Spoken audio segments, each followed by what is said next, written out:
6 comes, now here's a great shock for you. Verse 6 comes after verse 5. Now I read to you verse 6 because it talked about what we're talking about today. How do you come to Jesus? And he's invisible. You don't see him. It's by faith. But this actual verse 6 here comes in reference to something he's already said, and that will help us, give us some understanding. Go back to verse 5 and look at what he's talking about. He's now speaking about the Old Testament in the old part of the Bible, the oldest part of the Bible. People, he's referring to them, and he's saying that they are recognized and they are famous and they're important because of their faith. Now he refers to an Old Testament figure named Enoch. Now listen to what he says. By faith, Enoch was translated. Translated, we were just talking about how the Bible has been translated into English. What does that mean?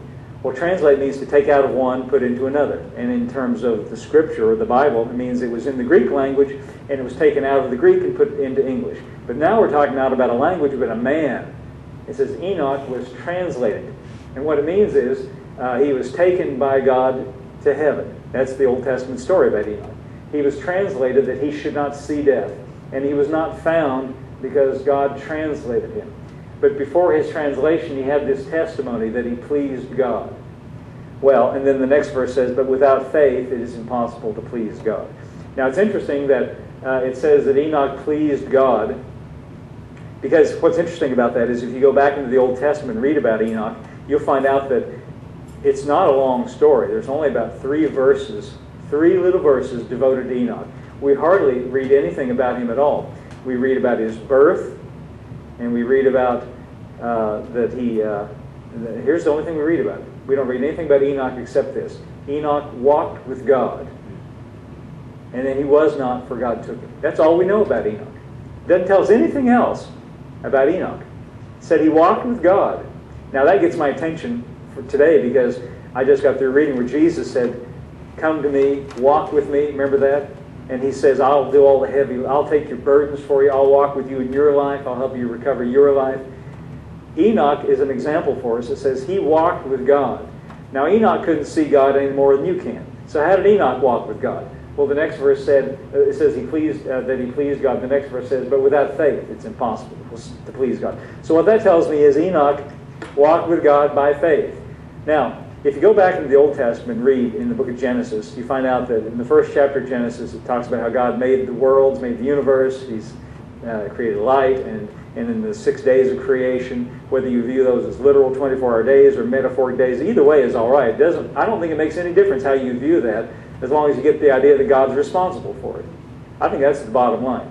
Now, in science, they tell us there's a big bang, and then life just somehow came into existence some magical way.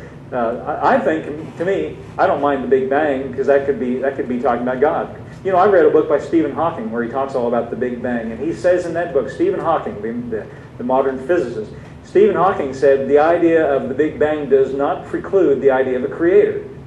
That could be talking about the same thing, and I think that's plausible. The thing that I say is implausible is that life just happened by some amino acids mixing together some magical way. To me, that's completely implausible. You don't find that in nature. Life doesn't come into existence. You can't explain life, really, I don't think. You can't explain life by chance or chaos. You need a creator for that. But anyway, you can read about the creation in Genesis chapter 1, whether you take it as metaphor or literally, it doesn't make any difference as long as you see God's behind it all. And then the next chapter says God made man.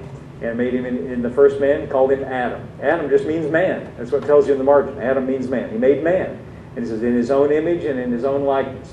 And we don't know much about Adam and Eve. He made the woman afterwards, except that we're told that they walked with God in the garden. God made a garden for them. Yeah, a garden, a place of beauty. And they walked together with God. Now, evidently, the way Adam was originally made, he was so compatible, so like God, that he could walk with him and didn't think anything of it. You know, evidently Adam was in so, the way it describes the creation of man, it says God created the body, and then he breathed his own breath into the body, and it became alive. And what that tells me is that in the beginning, God and man shared the same life in common. And so they could walk together. They were so alike that they could have communion together and walk together. And if you read the story of the fall, Adam fell from that place because God told him there's a tree of the knowledge of good and evil. Again, if you see that as a metaphor, spiritual, that's okay. But he said, there's this tree of knowledge of good and evil. Don't partake of that, because in the day that you eat thereof, you'll surely die. And then the serpent came and tempted them in the story and said, no, God knows that in the day you eat thereof, your eyes will be opened, and you'll become like God.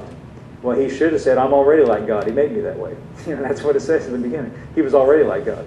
But something did happen when they partook of the tree of the knowledge. When they partook of, and it's not knowledge, it's the knowledge of good and evil, moral knowledge, independent moral knowledge, knowledge of good and evil. When they partook of the tree of the knowledge of good and evil, it says their eyes were opened. What the serpent said was true. Their eyes were opened, but what they were open to was their own nakedness and their own lack and their own insufficiency. And then afterwards, God came to walk with him in the cool of the day, and Adam hid himself. He was separated from God. God said, Adam, where are you? He said, I hid myself because I was naked and I was ashamed. He never knew shame before. He was already naked. He was naked before, but he was not ashamed. He was not self-conscious. But after partaking of that independent moral knowledge, of the knowledge of the tree of good, the knowledge of good and evil, he was now in the presence of God ashamed, separated from God. Now you can read about Adam, that first man, and it tells us in Genesis how long he lived, 936 years, I think. And then you can read about how the first children were Cain and Abel, and then Seth, and you can read about the children. They lived to be a certain age, and they had children. And then Enoch is the seventh generation from Adam. And if you read the numbers, you calculate the numbers and read when they were born, you find out that when Enoch was born, Adam was still alive. Adam was still alive when Enoch was born. And now don't you suppose that if the first man were still alive, you would go and ask him a few questions about things. Of course, they didn't have television in those days. There wasn't anything else to do. Wasn't any good shows on. So what else? So I am just supposing that everybody was interested in what were things like back there in that pre-fall, because the fall changed everything. What was it like back there? And I would imagine that Adam probably told them, back there in the garden, we walked with God. And they all said, wow, you walked with God, And he'd say, yeah, but you can't do that anymore. This is what I did. Well, thanks a lot, Adam. Can't do that anymore. Back there, we walked with God. But see, we're told that Enoch walked with God. So what I suppose then, I just suppose that Enoch must have heard Adam telling those stories about walking with God in the garden. And I'm guessing that little Enoch must have thought to himself, well, maybe you ate of the tree of the knowledge of good and evil. Maybe you fell. Maybe you can't walk with God. But if God's there and can be walked with, I think I'll walk with him. I just suppose he must have thought that. He must have believed. See, in verse 6 it said, without faith it's impossible to please him. For he that cometh to God must believe that he is, and that he's a rewarder of them that diligently seek him. So Enoch, I'm using him as an example, he must have thought, well, if there's God, he's still there, and if you walk with him, I can walk with him. So, how did he do that? I don't know. He did it by faith.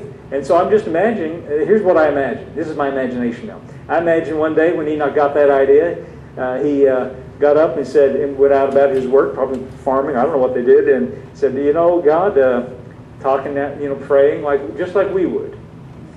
God, if you're there, if you're really there, Adam talked about walking with you, I think I'll walk with you. And I'm going to walk with you today. I'm sure he didn't feel a thing, just like you when you pray. Is that okay to be that honest?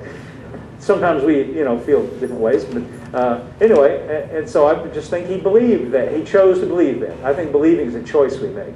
I think some people think faith is like a seizure that comes on you involuntarily. No, I think it's a choice we make. I think Enoch chose to walk with God by faith. And I probably did that the next day, too. Probably didn't feel anything.